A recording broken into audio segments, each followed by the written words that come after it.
Jesus lived a very healthy lifestyle. Okay, he didn't do things to hurt himself. He ate right, he exercised constantly, he was walking everywhere. Okay, Jesus had good friends. He studied the word because he every time he was hit with something, he could quote the word. Okay, he had to study the word as a child. He studied as an adult. We know he had a lifestyle actively pursuing the Father, and he would pray, because it's really interesting. Of all the things that the disciples could have asked Jesus for, they could have said, give us gold, give us position, give us power, give us all kinds of things. What they asked is, teach us how to pray. See, Jesus lived a life of prayer. And prayer is important as you get free. You want to definitely pray to God. We talked about that. But considering if you have an issue in your life that you need to get resolve on, I'm going to share something with you that I use in my own life, and I've used it with thousands of people, and you're probably it's not going to taste good right away, but I want you to think about it. Now think about when you were a little kid. I'm talking little, okay? And your mom or dad wanted to correct a behavior. What usually happened to you when they wanted to correct a behavior? Now, depending how old you are, it went like that, okay? Now they might put you in a corner or try to talk about your feelings. But when I was growing up, it meant there was going to be some kind of pain or consequence for me. Now today, the pain is taking the cell phone away. You don't want to watch a kid who's addicted to a cell phone, take it away and watch them scream like a wild animal. That child has an addiction already to the phone, and it's intentionally being set up by our culture. So be careful on that. That's a side point, a whole nother show we could do on that. But as an adult, you don't have a mommy and daddy who is going to discipline you. Now, that means it's up to you. After you have that conversation with you and say, you know what, this has got to stop. I'm not doing this anymore.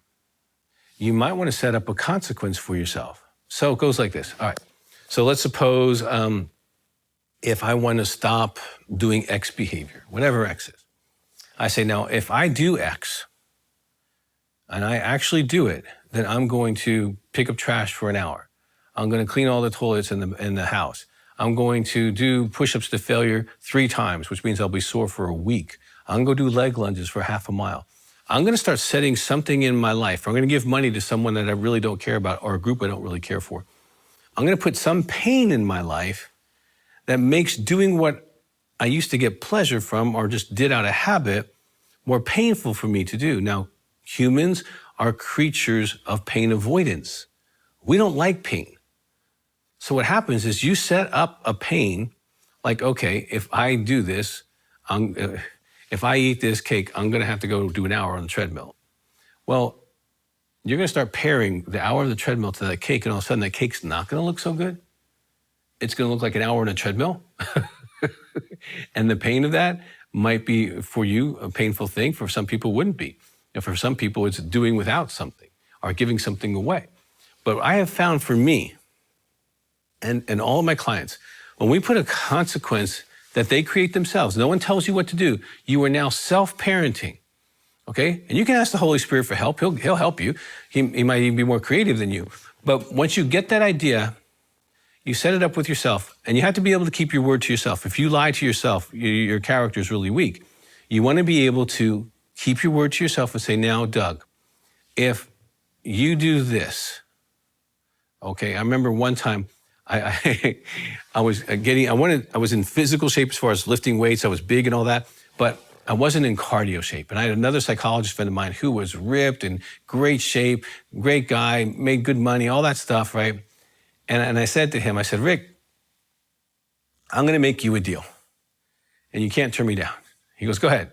I said, if I don't swim 30 minutes 3 times a week, I take you to your favorite restaurant for lunch. Now, this guy loved restaurants, so it was going to cost me $50 to $75 to do lunch with this guy. And you know what happened? I swam 3 times a week that entire period of time, and I never took him to lunch because I didn't want to live with him telling the story and him ribbing me for the whole lunchtime and me paying him because I was too lazy to get myself in a pool. So the idea of that humiliation kept me in the pool. So I do apply this to myself, and I have for many, many years. Anytime I want to shift my life, I set a consequence are a reward for myself so that I can move into that process. So in this segment, we talked about a couple things. Be honest with yourself. It's hurting you. Number two, set something up that will create pain to stop you from continuing to get rewarded for behavior you no longer are happy with.